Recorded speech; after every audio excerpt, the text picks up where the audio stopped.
Es un gran agrado que nuestra biblioteca sea la anfitriona de la primera de las sesiones de este ciclo sobre los discursos y representaciones de la independencia organizada por el CDE.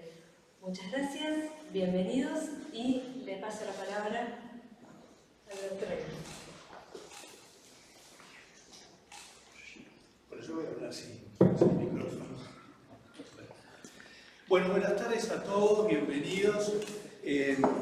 Bienvenidos a este ciclo cultural 2025 del Centro de Documentación y Estudios de Iberoamérica de la Universidad de Montevideo.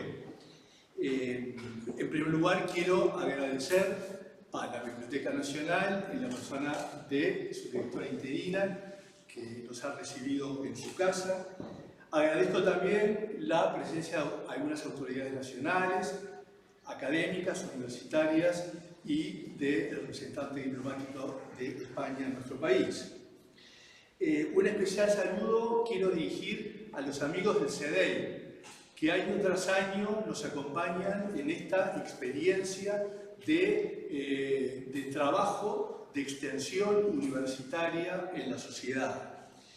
El ciclo cultural, como saben, se realiza con la participación de especialistas académicos que con su generosidad hacen posible este ciclo. Por lo tanto, en esta primera jornada quiero expresar nuestro reconocimiento y nuestra gratitud a todos los que van a participar en el ciclo.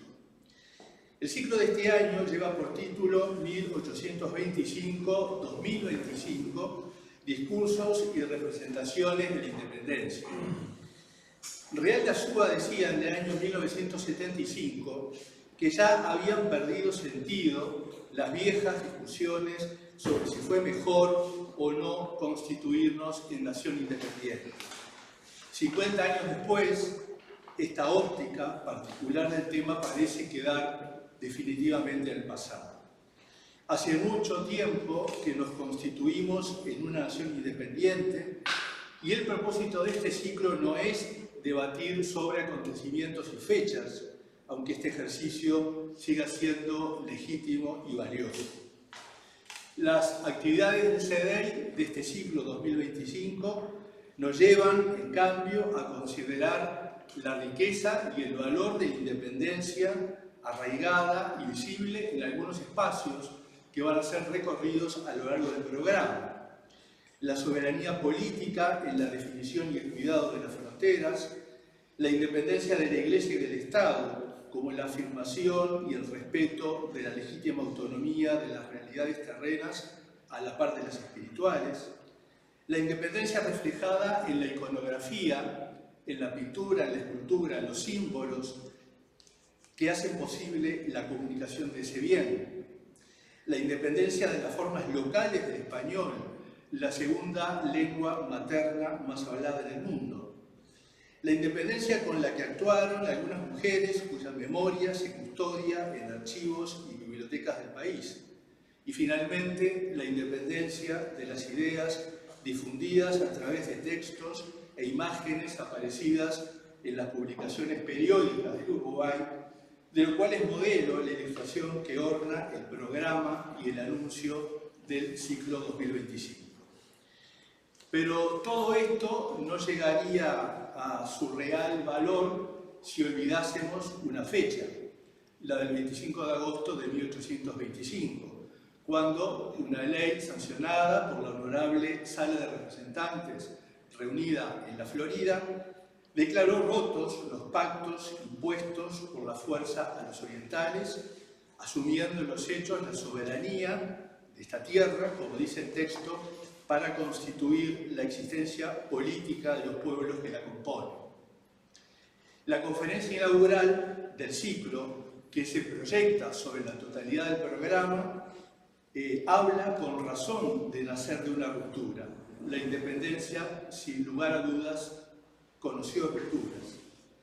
Quiero, por lo tanto, agradecer especialmente a la doctora Ana Ribeiro, que respondió con generosidad, con la seriedad intelectual que la caracteriza, a nuestra invitación el año pasado, cuando estaba ocupada en otras tareas y tuvo la generosidad de acceder y bueno, y hoy la tenemos aquí presente. Antes de terminar estas palabras, quiero también expresar el agradecimiento del CDEI a la pianista invitada, Mayra Hernández, quien al finalizar la conferencia inaugural nos llevará a través de la música a los sonidos que en la ciudad y en el campo escuchaban las mujeres y los hombres que vieron nacer nuestra independencia. Muchas gracias.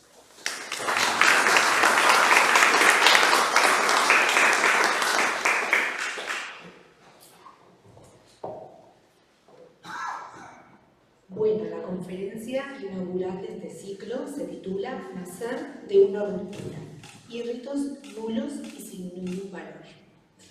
Para ello le doy la bienvenida a Ana Ribeiro. Vamos a presentar a Ana Ribeiro, es licenciada en Historia por la Universidad de la República y doctora en Historia por la Universidad de Salamanca, España. Fue profesora de alta dedicación, directora del Instituto de Historia y de la Cátedra Magallanes de la Universidad Católica del Uruguay.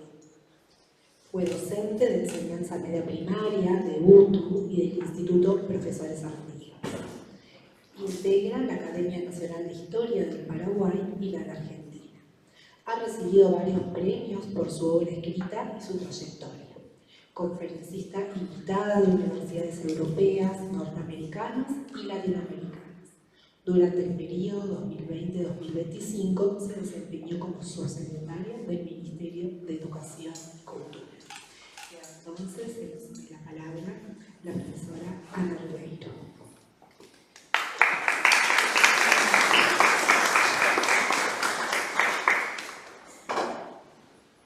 Muchas gracias, muy buenas noches a todas las autoridades que ya por suerte Fernando enumeró prolijamente, y me considero eximida de la lista porque seguro que me voy a equivocar, porque no suele suceder.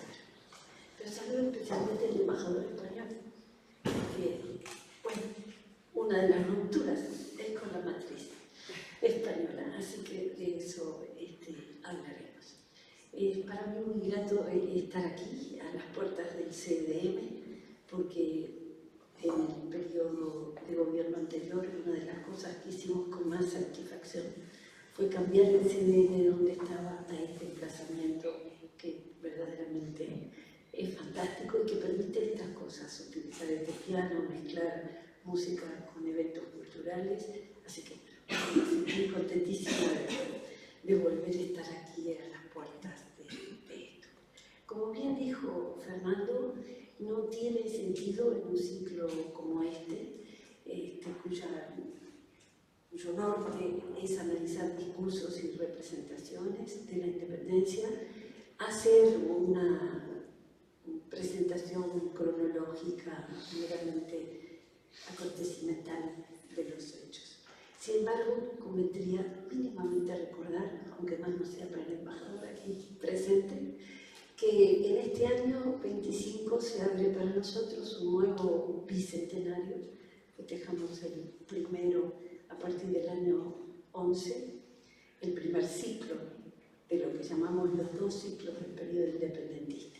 El del 11 al 20, que termina nada menos que con la crisis del año 20 y todo lo que significó para las Provincias Unidas del Río de la Plata, identificadas a partir de allí, con una palabra terrible que más o menos era la síntesis total de la situación, la anarquía del año 20. Eso cierra el primer ciclo, el ciclo activista, y define, entre otras cosas, el destino de Artigas en Paraguay, la ausencia para siempre hasta que vuelve sencillamente sus restos y comienza otro largo periodo que es el de conversión en el héroe nacional y en la figura emblemática. No lo era, obviamente, cuando se levanta el segundo ciclo, el del año 25, que tiene en La Valleja, Oribe y Rivera probablemente las figuras más destacadas. Como en el primero hay un seguimiento popular inmenso y anónimo, como suele pasar en la historia, que recala en algunos nombres más destacados y luego dejan una suerte de nebulosa, una participación colectiva inmensa como la que determinan los grandes hitos de una nación.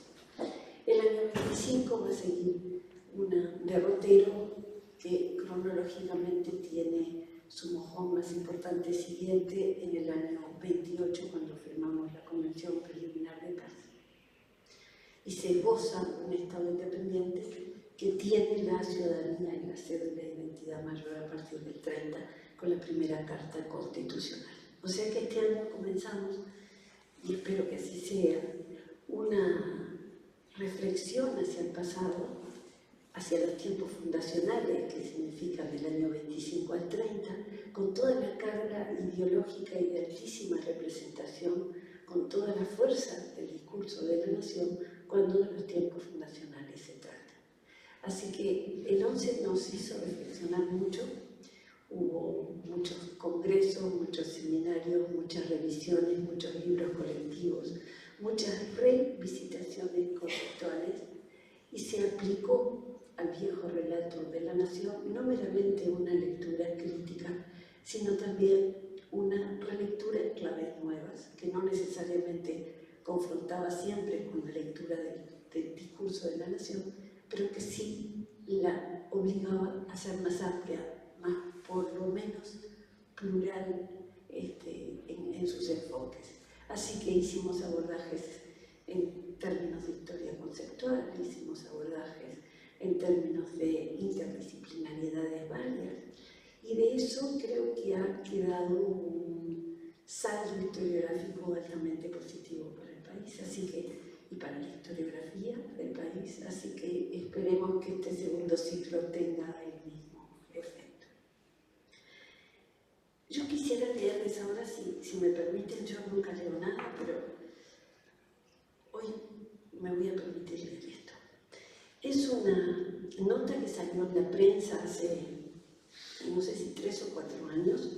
La escribió quien fuera director de esta biblioteca en el periodo anterior, Valentín Trujillo, que es un escritor altamente premiado, además, un muy buen escritor, pero es un periodista también. Y con la pluma y la curiosidad del periodista se le ocurrió que un 19 de abril del diario El Observador no podía ser nada mejor que enumerar 33 datos sobre los 33 orientales que estaba seguro que sorprenderían a sus lectores. Les voy a leer rápidamente algunos de esos puntos. No se sabe a ciencia cierta cuántos eran los 33 orientales. En 1828, Lavalleja confeccionó una lista de los cruzados, que Manuel Uribe corrigió en 1830, porque el motivo fundamental era el cobro de las pensiones para quienes participaron en aquel año 1825.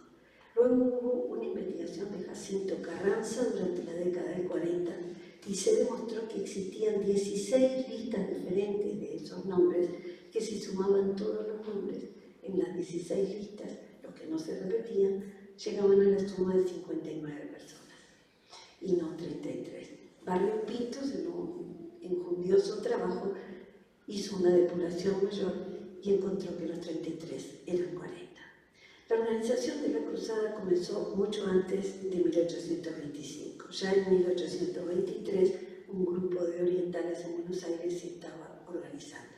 También en 1823 el saladero Pedro Trapo, y luego de fundamental participación más adelante en el tiempo, se convirtió en un asesor y amigo importante de Juan Antonio Lavalleja, prestó para el emprendimiento de la cruzada nada menos que 100.000 pesos fuertes de la época, y fue probablemente el mayor defensor de la idea de la independencia quien convenció a Lavalleja al respecto.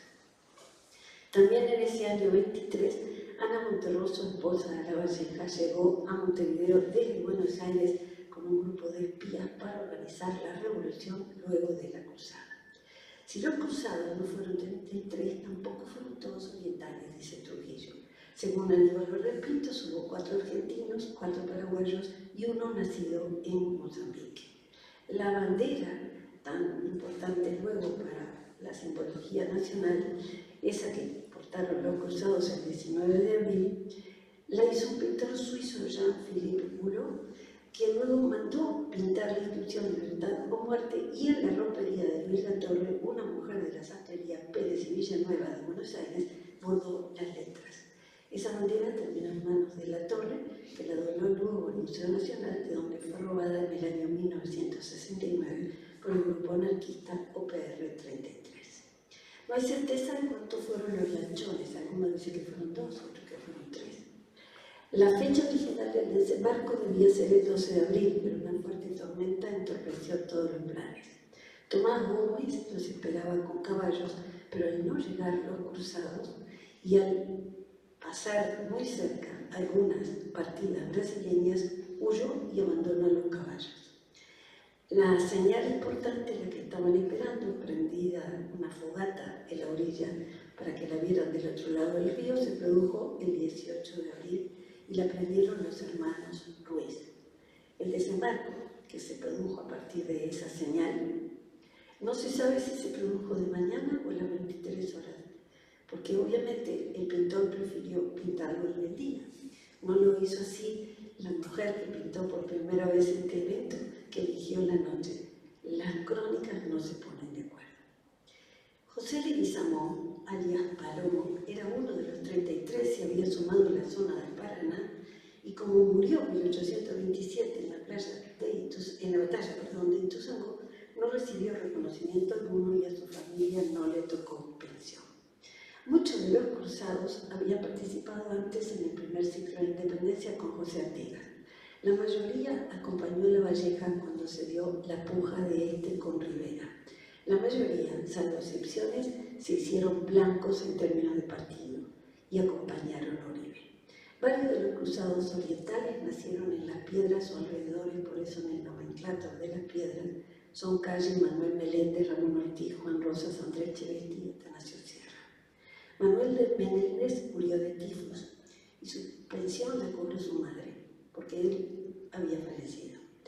Cuando Atanasio Sierra murió en 1862, la bandera de los 33 que se utilizó en la Graciada cubrió su féretro.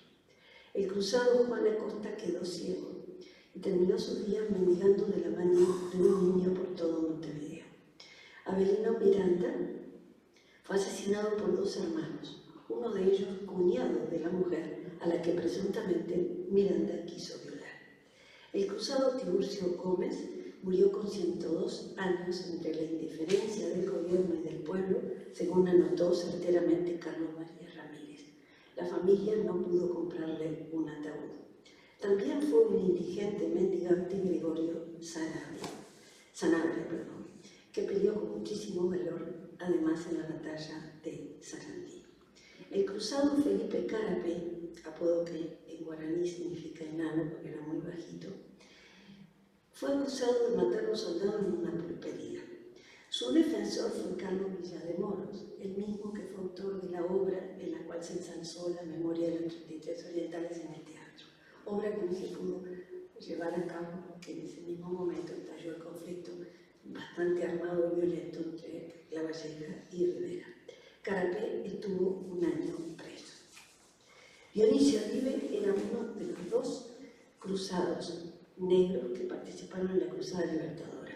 Era criado de Manuel Uribe, de ahí su apellido. Acompañó a su patrón no solamente en la Cruzada Libertadora, sino durante toda la Guerra Grande, y murió el mismo año que murió Uribe en el barrio que se genera a partir del campamento en la Guerra Grande de los Blancos, en el luego llamado Barrio de la Unión y entonces Barrio Conciliación. El pintor Juan Manuel Blanes no fue el primer artista que retrató el desembarco, sino la pintora Josefa Palacios, apodada Pepita y oriunda de Colonia. Blanes, como ustedes deben saber, enfrascó la arena que había llevado a su estudio para estudiar los colores y las variaciones ante la luz, y la vendió como souvenir entre el público que la compró con avidez. Hoy hay calles con nombre de los cruzados de 1825 en el nomenclátor de casi todas las ciudades del país. El número 33 se considera como una cifra perfecta dentro de la masonería internacional. Como muchos de los orientales pertenecían a la logia, decidieron que el grupo tuviera esa cantidad de forma simbólica y eso determinó el nombre que ha asignado para siempre al grupo responsable del segundo ciclo de la independencia. Disculpen la lectura tan larga, pero me pareció que había en este artículo, repito, periodístico, una ansia de revisión, una necesidad de encontrar la otra cara de los protagonistas, una necesidad de escaparse de la historia más broncínea y más ligada meramente a las batallas, a la cronología, lo que la escuela de los anales llamaba la historia del gran hombre, ¿no? La fecha, los grandes hombres, la historia más clásica, la historia por suerte largamente superada y debatida por las corrientes historiográficas posteriores. Porque creo que si este ciclo comienza hoy, solo el nombre, discursos y representaciones de la independencia ya está indicando una ansia distinta, un objetivo y un norte distinto que termino, Fernando, porque sé que algo tuviste que ver con él. Yo elegí el nombre de ruptura, nacer de una ruptura, porque me parece que es lo más notorio en este segundo ciclo, es lo más llamativo, y no es una, sino en todo caso una gran ruptura que se alimenta por lo menos de 4, que me gustaría enumerar y que tienen que ver con todo lo que se va a realizar en materia de representación y discurso profundamente, porque este es un periodo en el que se inicia del 25, es un periodo en el cual dentro del proceso revolucionario de manera más marcada, porque sé que esto se puede decir también del primer ciclo, pero en este se acentúa, hay una construcción del otro absolutamente violenta, con una alteridad que ya dejó atrás la representación del español real de la corona y que ahora se dirige muy especialmente en el momento en que se están afianzando los nuevos poderes emergidos del proceso revolucionario y de la primera ruptura, hacia los grupos de opinión, en un momento en que no tienen ideológicamente la definición de organizar el Estado con diversos grupos de opinión y dar lugar a lo que luego llamamos partidos. Partido era una muy mala palabra en aquel momento, era sinónimo de todo lo que era división, y ellos venían de una unidad sacrosanta de origen divino bajo el rey. Entonces, la idea de dividirse era una idea que generaba bastante rechazo. Entonces, no estaba orquestado cómo iban a participar en grupos de opinión. Y entramos a los grupos de opinión y conformamos los grupos de opinión y las corrientes, primero muy personalizadas, luego progresivamente ideologizadas y convertidas en propuestas para el futuro, propuestas de interpretación del presente y de cambio para el futuro, muy lentamente. Entonces, en ese periodo se acentúa la representación del otro bajo una carga de adjetivos terrible, porque ya no solamente va dirigida al real español, sino que va dirigida a los que en el periodo anterior protagonizaron la independencia. Y ahora de golpe la patria y la traición son dos palabras que se repiten insistentemente en casi todos los textos. Ese ver al otro en blanco y negro, esa alteridad absolutamente violenta coincide con un papel cada vez más activo de la prensa, que no tuvo tanto el periodo anterior. La prensa fue bastante menos numerosa. Aquí sí hay una prensa muy activa. Bueno, de hecho, en estos días, creo que lo habrán visto, hay un anuncio del diario El País de que va a estar publicando el piloto. Era un diario que salía en Argentina, Buenos Aires, perdón, en las Provincias Unidas, y que obviamente se leía también aquí, en donde se sigue pormenorizadamente, luego se sabe que es nada menos que un día, el que hace la crónica, se siguen los hechos en términos de crónica y con una participación del cronista que le da un tono literario bastante especial. El diario El País va a estar abrevando en eso y lo va a estar publicando. Es una prensa de época que está aquí, pero bueno, aquí la consultan los historiadores, básicamente, y a partir de esta publicación del País está en manos de la gente. Es una crónica de primera mano de lo que pasa y allí se ve exactamente ese clima de violencia creciente que la prensa registra. De ese caldero de bastante alta temperatura es que salen las representaciones simbólicas. Por eso me tocó el trabajo de subrayar. ¿Cuáles son las rupturas que yo veo que hay que tener presentes y que inciden en estas construcciones simbólicas, retóricas, literarias y plásticas que nos van a acompañar en este periodo? En primer lugar, es una ruptura de la forma de gobierno, del sistema de gobierno.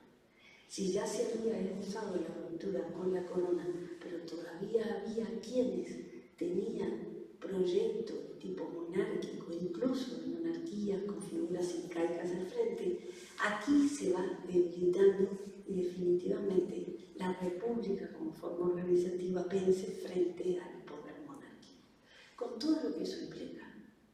En segundo lugar, hay una fractura de los actores políticos, porque al dejar de lado la organización monárquica, el súbdito comienza a desaparecer y comienza a aparecer en su lugar. Primero, el vecino activo dentro de la monarquía, que tenía noción de su fuero como habitante de un lugar en donde tenía el reconocimiento de sus padres y tenía injerencia sobre algunos asuntos muy puntuales que la distancia de la corona dejaba en manos de él.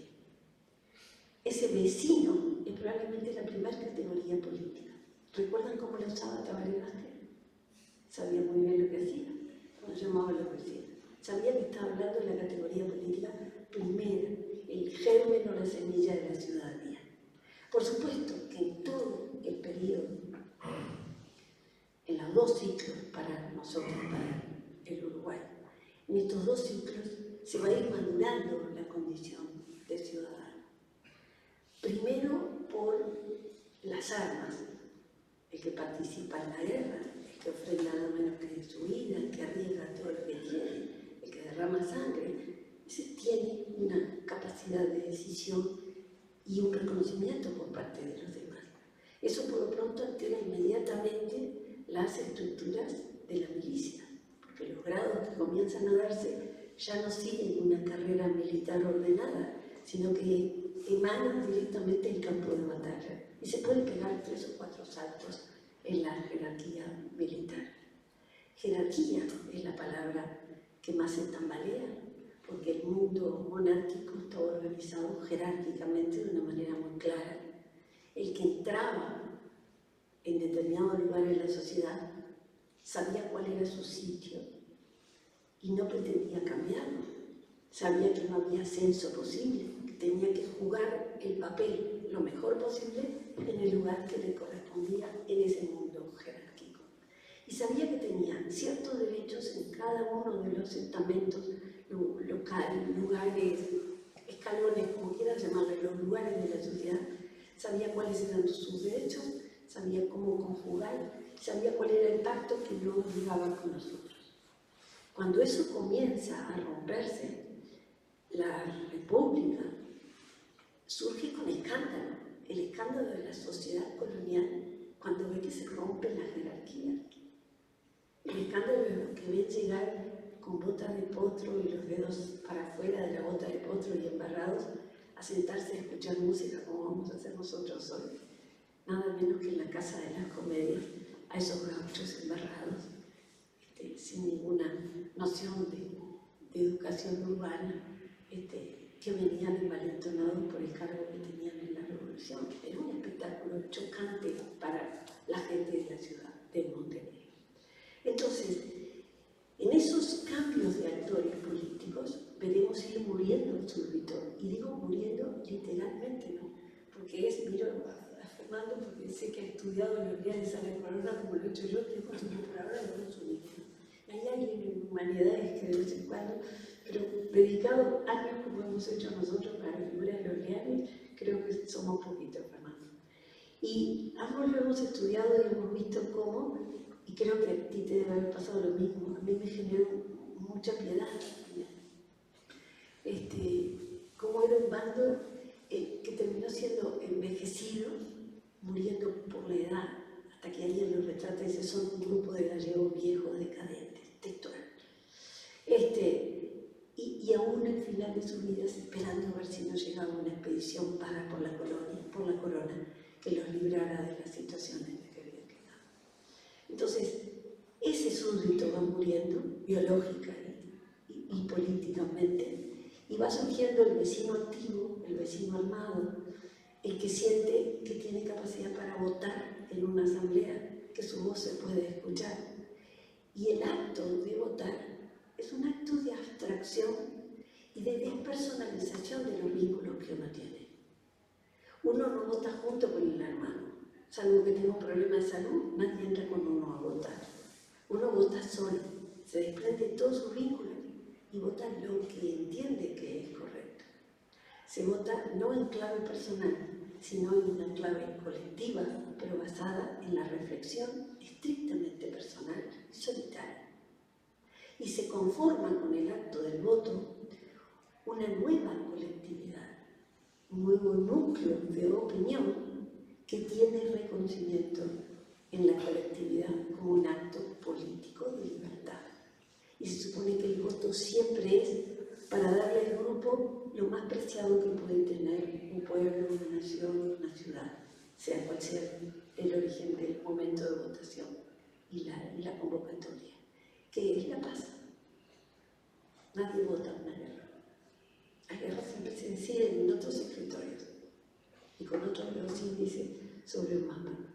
Pero la votación para elegir algo se supone que siempre es para el bien colectivo y el sentido mayor es el de la paz. El tercer cambio que entiendo que es importante acompaña a estos dos y es el de las unidades políticas. Las unidades políticas, jurídicas y territoriales. Porque en estos años que se inician en el 25, muy especialmente y más que en ningún otro momento, el territorio de la provincia oriental se convirtió en un vórtice de cosas, de fuerzas. Porque repasemos lo que eran las jurisdicciones y lo que eran las divisiones territoriales. Mientras pertenecimos al Imperio Español, tuvimos siempre enfrente el Imperio Portugués. Y nosotros estuvimos en la porosa y candente zona de frontera, en la línea de Tordesillas. La gente de carne y hueso de su época no veía como vemos los investigadores los mapas. La fuerza de una línea en un mapa no les llegaba a las personas como si les llegaba la noción de dónde estaba lo que generalmente llamaban la raya, o la línea o la raya. O sea, el punto último en el que la presencia militar del otro marcaba. Tordesillas dice que tiene que estar tantos leguas, para allá, pero se ha movido y está acá. Esa es la zona, o esa es la zona aún poderosamente instalada de los indígenas y por lo tanto peligrosa. Es una afuera, aunque el mapa diga que es el Imperio Español. Esa jurisdicción española, siempre confrontada en un juego especular con el Imperio Portugués, se alternó en este territorio. Primero colonia, luego ocupación luso-brasileña, finalmente parte del Imperio de Brasil, precisamente en este periodo. Y cuando a partir del año 25 se decide romper con esa última ocupación brasileña, se dice que es para volver al virreinato, para volver a las provincias unidas del Río de la Plata, aquellas que habían sido parte del virreinato, cuando ya no son lo que eran. Entonces, se dice nominalmente volvemos a las provincias unidas, pero ¿qué están diciendo cuando dicen eso? Realmente. No solamente está la provincia oriental, como bien observó Lord Ponsonby, dispuesta a que ahora me defiendo con ellos, pero luego inmediatamente voy a estar dispuesta a defenderme del otro que ahora se convirtió en mi aliado. No solamente eso, estaba cambiando todo en la región y estaban emergiendo todas las fuerzas políticas distintas y generalmente las ciudades terminaron conformando los territorios a su alrededor. Así que Montevideo concentró la provincia oriental, Buenos Aires fue la cabeza de las Provincias Unidas, Asunción, la nodriza de ciudades, se convirtió en la capital del Paraguay y sucesivamente. Todos los territorios que revisen tienen una fuerte ciudad. ¿Por qué? Porque los fueros de las ciudades eran altamente determinantes en la época como derechos y ordenadores jurídicos de. Entonces, esas unidades estallan todas y se mueven todas en este momento. Y hay que decidir cómo se mueven. Y de esas decisiones múltiples es que emerge ese Estado que en el año 1828 nace con debilidad y bajo observación por 5 años, porque nadie tenía del todo confianza en que el experimento iba a salir bien. Y no lo tenían, muchas veces ni siquiera los más patriotas, en el sentido estricto de la palabra, los que más habían demostrado desprendimiento y generosidad en el momento de integrar las huestes dispuestas a luchar por un cambio político en el territorio. Aún ellos podían luchar porque sabían que la doctrina de Lee, como sintetizó algún historiador, como sintetizó Artigas, dijo la doctrina de Lee, ni españoles, ni portugueses, ni porteños. Bueno, eso lo tenían claro, pero de pronto todavía no estaban seguros de que tuviéramos la madurez suficiente. Así que bueno, allí la siguiente ruptura es la de los territorios. Y por último, estimo, y es muy personal, y ojalá alguien me lo discuta, porque son cosas que uno piensa para ordenar su cabeza, que lo que también se rompe es la unidad del poder. Bajo el rey, la unidad era aparentemente rotunda. Y digo aparentemente porque hay un historiador español, Manuel Herrero Sánchez, que habla de la monarquía española del siglo XVIII y XIX, básicamente Borbones en adelante, como una monarquía pactista que puede sintetizarse diciendo que era una monarquía de repúblicas, por los fueros de las ciudades, por los múltiples colectivos que el rey tenía que reconocer en su accionar, y porque el poder del rey era de equilibrio con esos múltiples colectivos, porque él también tenía que cuidar su primacía. En esa, repito, aparente unidad, porque está esa otra lectura de Manuel Herrero, el rey era la garantía del todo. Y se pensaba que el poder le llegaba con un respaldo divino y que era uno. Más allá de que, si uno hace un análisis un poco más atento en cuanto a las colonias españolas, en América se puede decir que está el poder del rey, omnipotente, omnipresente, recreado en cada uno de los cumpleaños del rey para que la gente se encara delante de sus retratos. Un rey que tuvo la fuerza de la virtualidad en América, no vino nunca, el primero que vino fue Juan Carlos, Rebolmón. Y entonces ese rey era virtual, llegaba con su retrato, llegaban las cartas en las que decía: he recibido su petición, señora, usted que es una viuda, y he resuelto 3 meses después que sí le doy una pensión o que no le doy una pensión. La viuda sentía que el rey se había ocupado de su persona y de su caso y de su honor. Entonces, eso era casi más potente que el hecho de que el rey eventualmente pudiera estar en un despacho sentado en el cabildo. Entonces, esa presencia era muy importante, representaba un poder en sí mismo, pero él tenía que equilibrar. Y los otros poderes que tenía que equilibrar no eran menores, eran los fueros de las ciudades, eran los reinos, que era más que fueros de ciudades, una mayor organización, y eran los reinos de Indias, en plural, que pertenecían a Castilla con una administración especial. Entonces vuelvo para atrás. En tiempos del rey, la unidad del poder aparentemente estaba sintetizada en la persona del rey, con todas estas salvedades que pongo entre paréntesis, que acabo de decirles. Pero luego, cuando aparece la república, los poderes se fraccionan también. La primera discusión que tuvimos fue, y en las representaciones esto tiene tanta importancia, a quién es que retrovierte la soberanía, ¿no?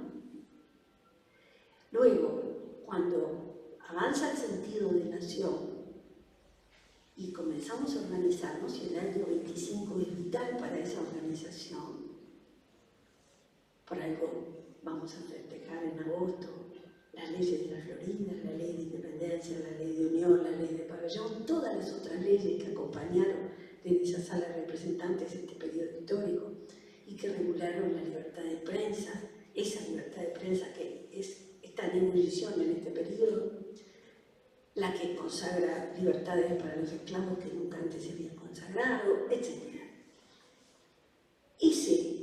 Ese proceso nos enfrenta a la división de poderes y vamos a suscribir la idea de Baudel a propósito de la centralidad del poder, en lo absoluto, del poder central y del ejecutivo en la cabeza del rey. Hoy vamos a pedir el modelo de las naciones más liberales, básicamente el modelo francés, incluso el modelo inglés, con la división de poderes.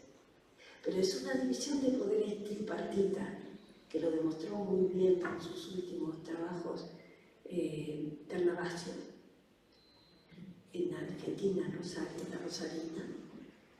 Les costaba muchísimo entenderlo, porque ellos venían de una división de las tareas monárquicas en 4. La hacienda, la ley, lo fueron, y esto en 3 les parecía un aglutinamiento y una síntesis que no terminaban de entender del todo. Y el rol de los ejecutivos y legislativos es tan discutible que allí tenemos el episodio del golpe de Estado de La Valleja contra la Sala de Representantes, que nuestra historia oficial, nacional, el relato de la nación, trata siempre con algodones de que no se diga esto que yo acabo de decir atrevidamente. Y hoy el honorable Juan Antonio de La Valleja, un golpe de Estado, fue un golpista, no puede ser. Parece que algo mancha la puridad del proceso de adquisición de la soberanía y de afianzamiento del Uruguay como un nuevo Estado en el concierto de naciones si se señala que hubo un choque. Pero claro que hubo un choque, porque era muy difícil entender cómo eran los diálogos entre esos poderes y porque además, miren la complejidad del momento. Creo que es un buen lente para leer todos estos años que siguen del 25 al 30. Los poderes antiguos, los reconocidos, el cabildo, por ejemplo, tenían la legitimidad que venían del pasado, pero cuando el pasado se rompe, el cabildo comienza a desaparecer, en algunos lugares abruptamente y en otros lentamente. Aparecen las nuevas asambleas, los nuevos protagonistas, y se dan a sí mismos otros nombres, otros cargos, otras organizaciones. ¿A quién les piden que legitimen? A los poderes viejos. Los poderes viejos tienen que legitimar a los nuevos en el momento que van desapareciendo. Y a su vez los poderes nuevos tienden a una horizontalidad del poder, a una mayor integración de los sectores que nunca antes habían llegado a tener representación, voto, muchísimo menos cargo. Es algo que se nota si repasamos la simbología de los 33 claramente. Les estuve leyendo lo que decía Trujillo sobre la lista, los 33 o los 40 o los 56.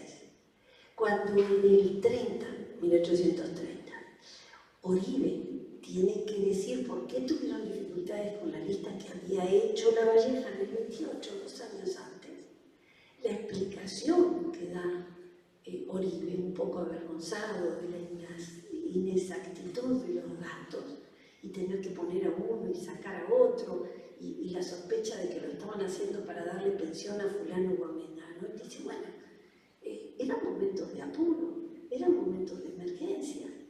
Y por otra parte, la baja pertenencia social de los protagonistas, esto es el perfil altamente popular de los protagonistas, hizo que a ninguno se le ocurriera que iba a ser reconocido como héroe un día y que iba a recibir una pensión del Estado. Y eso es la horizontalidad que se nota en todo y que perturba todavía muchísimo a gran parte de los actores políticos. Ustedes saben que después hubo un reacomodamiento del cuerpo, ¿no? Porque lo que tenemos nosotros desde el punto de vista sociológico es una transición de unas élites que son transitivas. Explico esto. Van evolucionando Y las élites coloniales se las ingenian para llegar a ser también élites en los nuevos gobiernos. Son transitivas, que transmiten. Transmiten los saberes, transmiten la costumbre, transmiten el cuerpo de leyes, porque no se olviden que en el 30 se decía claramente, y el gobierno provisorio lo dijo también, las leyes con las que nos manejaremos eran las que veníamos manejando hasta ahora, siempre y cuando no contradigan el espíritu de la nueva Constitución. Entonces, lógicamente no podíamos prever en una Constitución un problema de alambrado entre dos vecinos en 1870. Eso tenía que venir o por el derecho consuetudinario o por las viejas partidas todavía. Entonces, esas transiciones son de gran complejidad y se fracturan en ese momento. La unidad de poder, por lo tanto, no es tal, es nueva. Y hay al respecto, en toda la simbología, muchísima fuerza en esas representaciones, muy claras. Me faltan, creo que ninguna, ¿no? Sería la última. Y llego, porque además la hora me está indicando que tengo que ir cerrando, a algunos datos que tienen que ver con las representaciones, teniendo en cuenta todo esto que acabo de enumerar. Juan Zorrilla San Martín, el poeta de la patria, dijo alguna vez, y lo recoge Ferrán en su libro sobre los 33, dijo que él conoció primero a Lavalleja y a los 33 antes que Artigas, y que a la emocionalidad de la historia patria llegó por Lavalleja y los 33. ¿Por qué? Porque en el momento en que los 33 llevan adelante su proceso y culminan con la independencia, entre el 25 y el 30, en el 33 ya tenemos la obra de teatro que no se pudo realizar, como les comenté hoy. Pero ya es una obra en honor a los 33. Cuando comienzan los tempranos problemas de Lavalleja con Rivera, Lavalleja hace un manifiesto en el cual repasa todos los hechos y describe toda su participación, reclamando una primacía que él entendía que Rivera le estaba queriendo quitar. Yo hice esto, yo renuncié a tal cosa, yo perdí tal otra. Cuando Dumas escribe La Nueva Troya, hace un retrato absolutamente elogioso de los gestas de los 33. Y luego llega el retrato de Blanes. No me olvido, ya se lo mencioné hoy, el retrato de la primera mujer que pinta la gesta, pero el gran cuadro, el que provoca conmoción, ese lo hace Blanes en 1879. Y fíjense que hay toda una representación absolutamente bautismal en ese cuadro. Están las aguas que siempre han sido una forma de bautismo, que han tenido que cruzar. Está la orilla, está el juramento como un epicentro en la figura de ese gallego pequeñito y tosudo que era Lavalleja. Está la emoción colectiva que el cuadro logró arrancar de la gente. Y todo ese periodo, les estoy hablando ya del año 1879, en todos esos años en que el país se echa a andar y demás, todavía estaba vigente y gozaba de buena salud la leyenda negra antiartiguista, a la cual recién en el periodo militar se le comienza, con algunos antecedentes importantes en la Guerra Grande, en la Unión, luego la Unión, en el Cerrito y demás, hay algunos gestos aislados pero, de defensa de Artigas, pero en términos generales, la gran reivindicación comienza coincidiendo con el periodo militarista y llega a su cenit en torno a la figura de Santos. Entonces, claro que la historia nacional primero se nutrió de esas figuras heroicas para afianzar su idea de nación. Y después llegó el artiguismo. Y, lógicamente, se cambiaron las prioridades y Artigas termina siendo el gran héroe nacional. Ahora, me gustaría leerles una última cosa para terminar. Romeo Pérez en determinado momento recogió algo muy importante que a su entender, por eso nunca leo nada, porque siempre tengo miedo que se me traspapelen las cosas, pero no, lo encontré. Algo que en su momento bautizó y dictaminó Justino Jiménez de Arechaga. Es lo que Jiménez de Arechaga llamaba el edicto perpetuo. Y tiene que ver con estas representaciones que van a estar trabajando en esto, en estas convocatorias de esta actividad, y tiene que ver con la construcción del relato de la nación. Dice Jiménez de Arechaga, el edicto perpetuo es la forma en que los uruguayos entienden la política, es la forma organizativa que nos hemos dado y la sumatoria de las conquistas que hemos hecho en aras de eso. Y es valioso y perpetuo, no porque provenga de divinidad alguna como provenía la monarquía, sino porque perdura. O sea que en su perdurar y llegar hasta el presente está la demostración que era el camino adecuado. Cuando les lea el edicto perpetuo, van a darse cuenta que todo lo podemos recitar. Consiste en una filosofía y organización republicana y democrática del país, en la certeza de la igualdad de los ciudadanos ante la ley, la libertad de cultos, la separación de la Iglesia y del Estado, la consagración de los derechos individuales y sociales, la existencia de los tres poderes de gobierno más el contralor del sistema electoral, el absoluto protagonismo de una ciudadanía igualitaria y universal y un pluralismo coparticipativo en política que fue desiderativo al principio, muy reñido a lo largo de todo el siglo XIX. Luchamos todo el siglo XIX para finalmente encontrar un orden que girara en torno a los partidos, que vino a sustituir el orden colonial roto. Y cuando los partidos llegan, son los que aseguran esa coparticipación efectiva. ¿Y qué le pedimos a ese edicto perpetuo? Que nos garantice tres cosas básicas: la defensa de los derechos individuales, un ejercicio eficaz del poder y la representación correcta de las minorías, en la certeza de que lo más importante en una democracia es el rol de las minorías y no de las mayorías, porque las mayorías, cuando son muy contundentes, pueden tornarse toscas y abusivas. Las minorías son la garantía de todo equilibrio.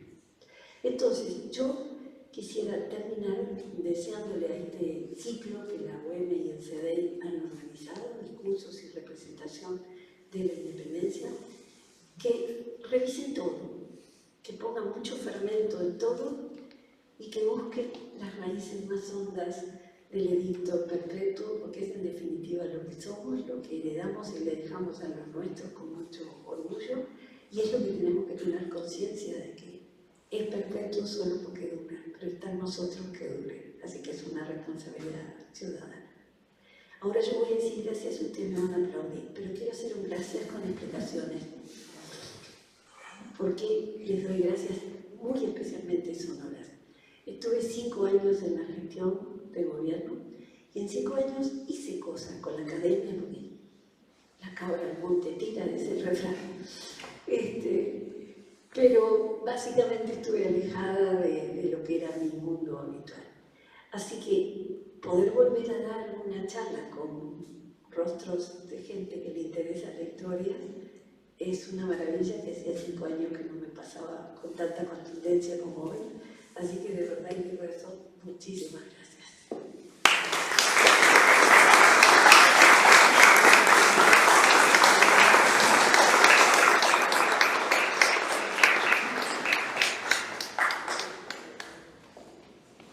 Bueno, agradecemos a la doctora Ana Ribeiro la conferencia que inaugura este ciclo cultural 2025 del CDI. Y bueno, todos hemos seguido con mucha atención sus palabras, que nos deja abundantes ideas para comprender la independencia y también hacer un poco de memoria del bicentenario que se cumplirá este año.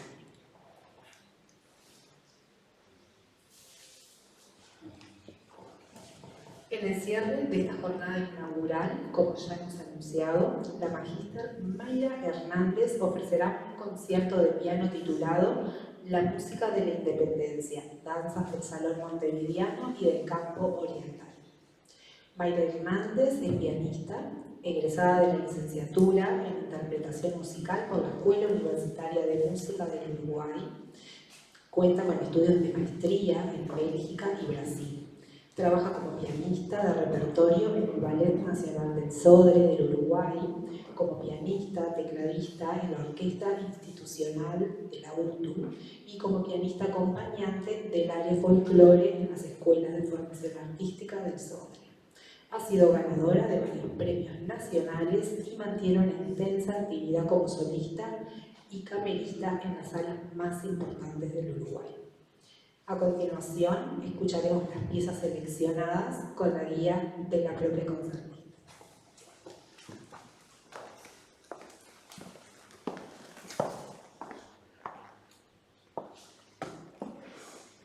Hola, buenas noches. Bueno, es un placer para mí estar acá. Muchas gracias a la UEM y al CDI por la invitación.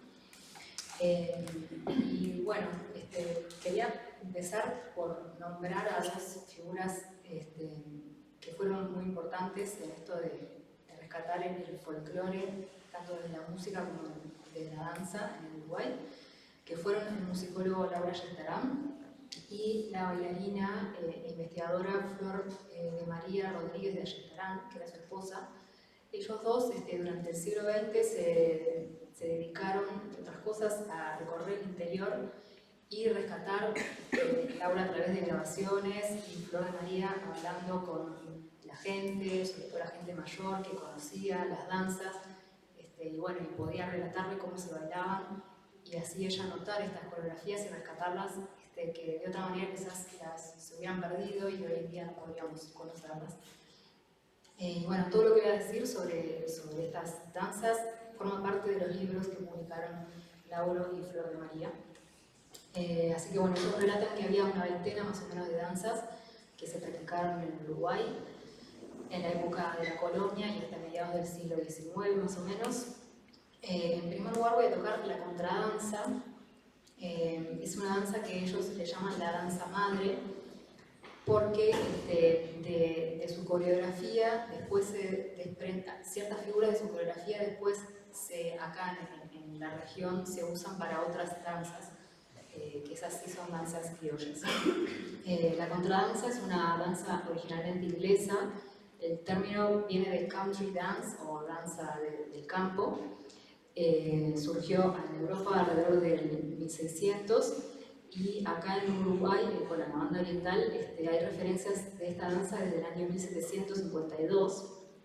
En la época de la independencia se seguía bailando en el campo, pero también en los bailes de salón, con que traspasó, digamos, en los distintos contextos sociales. En los bailes de salón era normal que se bailara en segundo lugar. En primer lugar se iniciaba el baile con un minué, en segundo lugar venía una contradanza y después otras danzas. Y bueno, esta danza pasado el 1850 empieza a decaer, pero bueno, Flor de María la rescató y voy a tocar entonces contradanza.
María le llaman la danza de la independencia porque se gestaron más o menos cuando este proceso de independencia.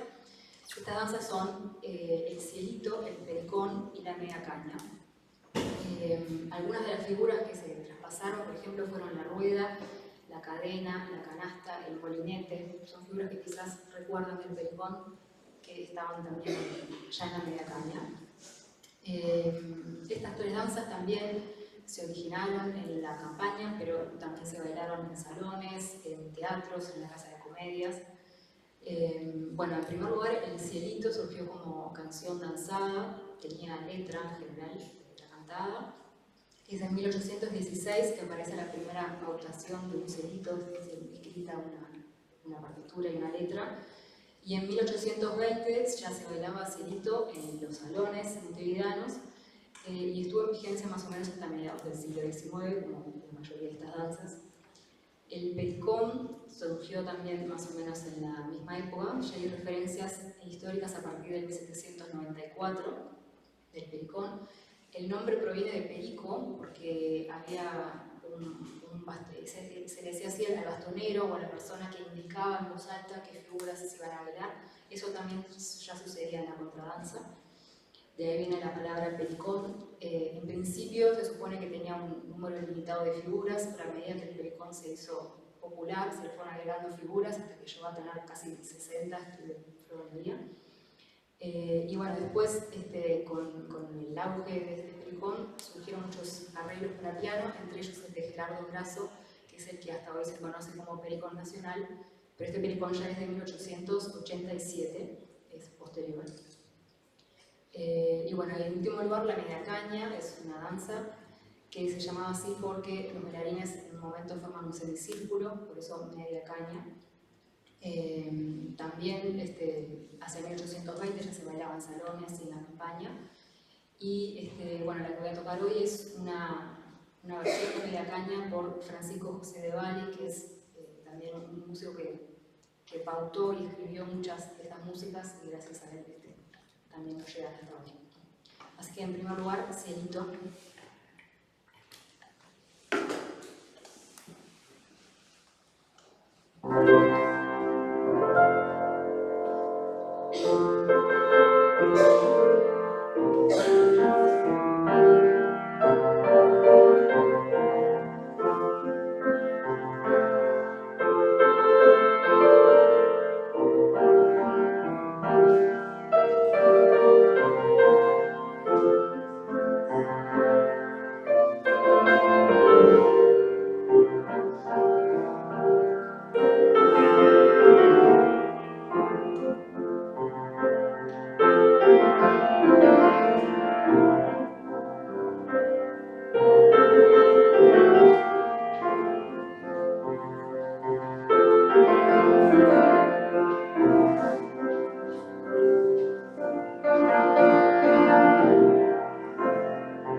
Con el pericón, pero quería aclarar que la versión que voy a tocar no es el pericón de Gerardo Grasso, que es el conocido, digamos, sino que voy a tocar un manuscrito de pericón que aparece publicado en el libro de Flor de María, que es a su vez la transcripción de una grabación que hizo estas recorridas por el exterior del país, Laura Gestarán. Así que es como una versión un poco más antigua, o no, que era del pericón.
danzas de los salones montevideanos, se llaman el minué montonero y la gabota. El minué montonero, bueno, originalmente existía un minué, al que acá se le llamaba minué liso, que era un minué al estilo europeo, francés específicamente, que, bueno, la primera referencia a este minué liso en la banda oriental es de 1752, pero después, más o menos en la época de la independencia, se constituyó acá otro minué, al que le llamaron minué montonero para diferenciarlo, y la diferencia era que en la parte del medio del minué, que está acompañado por una música bastante ceremoniosa y andante, tranquila, en el medio se le agregó una parte más movida, en la que se bailaba con castañetas y se hacía zapateo y zarandeo, que son las figuras más tradicionales criollas, digamos. Este minué, su periodo de auge fue más o menos de 1820 hasta 1850. Después cayó en desuso, como la mayoría de estas danzas.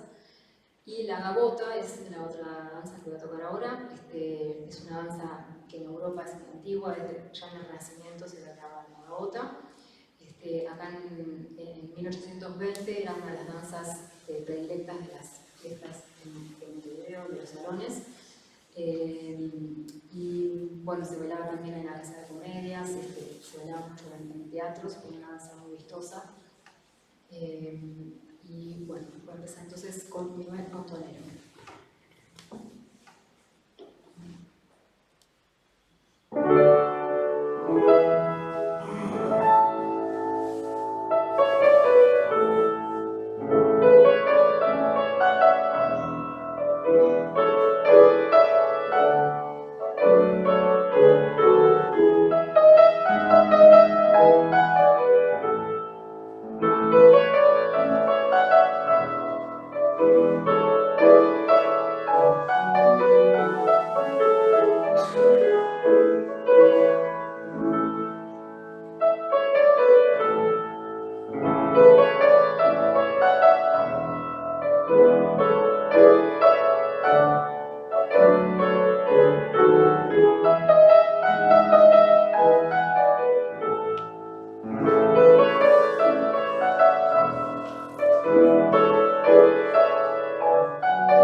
Puse después de la independencia en el programa, porque si bien es una danza que se supone que existe, digamos, desde 1815 más o menos, su auge fue después de 1830, es decir, después que ya estaba constituido en Uruguay.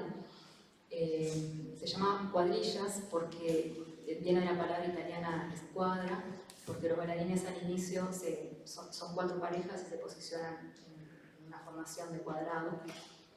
Es una danza más larga que las anteriores, tiene 5 partes y fue una danza que se mantuvo en los salones hasta bien entrado el siglo XIX, hasta casi ya el XX, y fue muy popular. Junto con los lanceros, que es otra danza también que tiene muchas partes y que comparte unas características.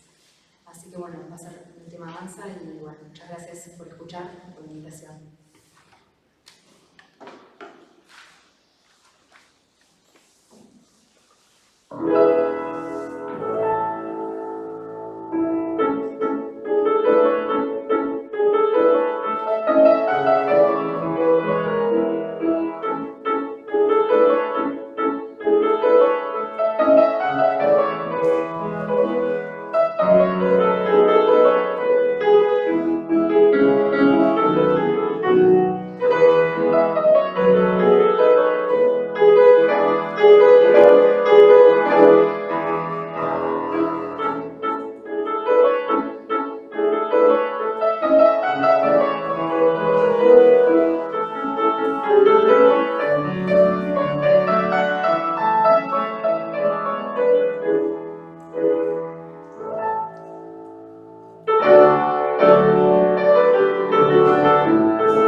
Bueno, agradecemos a Mayra Hernández por recrear a través de la música el ambiente de aquellos años en que se declaró la independencia y que todos se lo recordaban. Bueno, de esta manera cerramos esta jornada inaugural del ciclo, agradeciendo también a todos ustedes que nos han acompañado, también a la Biblioteca Nacional que nos ha recibido en esta oportunidad. Los esperamos en la primera mesa redonda del ciclo el próximo jueves 22 de mayo en la sede del Instituto Artigas del Servicio Exterior. Vamos a escuchar las exposiciones sobre independencia política y definición de fronteras. Muchas gracias y muy buenas noches.